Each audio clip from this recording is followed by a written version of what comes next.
suis Anila RUBIKU. I am Albanian, born, and I was born in Durrës, the city of Durrës, which is very near Tirana, the capital, in 1970. I spent till I was 20 years old in Albania, and after I moved to study at the Brera Academy in Milan, because the artists of Arte Povera were teaching there, and in that moment in Albania was very problematic in terms of political situation, so I decided that I will never be 20 again, so I decided to move and go and study in Milan. Because I do come from a very small country, I think the world is all there for me to explore. So therefore, most of my projects as well do come from a very small global point of view, but they are very global reading of all my works. First of all, the title of this work here is called Free Again. It was produced in 2013-2014, and for many years this whole work and project was done in Albania, in the women's prison in Albania, and I started it actually 9 years before when I did the work. The work was done in 2013 because I needed permissions to get into prison, and you cannot have the permission as an artist to go whenever you like. So that took me a long time, and finally we got together with Tika, and through their permissions that they asked to the government, we got into the prison, and me and the psychologist Jeffrey Adams did this project, and it was titled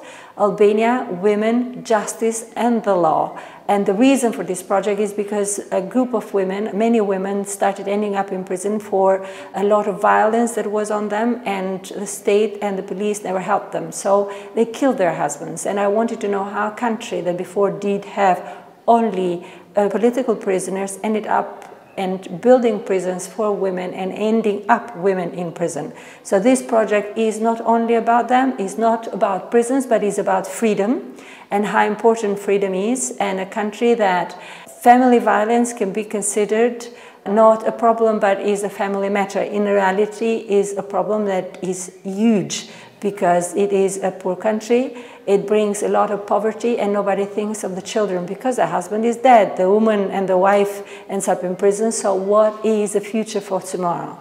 We need to build a better future, and of course the laws are perfect, but we are people who really complement these laws and see what is right and what is wrong. So it is something that has to deals with prisons, but deals mostly the consequences of that, and of freedom, how important it is, how really fragile it is, and it is possible as well to have hope for a better future. And as artists, we go to prisons, we go to flea markets, we go to political meetings, so we give and go where normal other people do not go, and this is our duty as well to do. So this work is about freedom, and Free Again, it is based on these women that actually those are all portraits, and there are 12.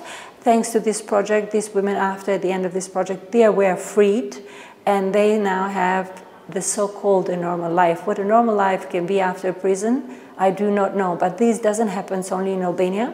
This project starts from a very local problem, a local thing, but it talks about a very big and global problem. This can be in South America, this can be in Africa, this can be everywhere, even in France, even in Italy, because who thinks of the women? And I said, why not talk about a problem that is not a local one, but is a very big and global one. So yes, through my projects, I start from a local one and I go to the bigger, and of course, talking about freedom.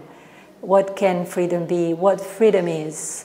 You start thinking about that when you lose it, and therefore it was a way of thinking and a way to produce an artwork that you do not see it immediately. You need layers and time, and if there is an explanation, it's all right, but it's about poetry as well, because the artwork, it always goes to this, it's never blunt, goes through the corners to really make you think, and that is this good seed put into for a better way of thinking.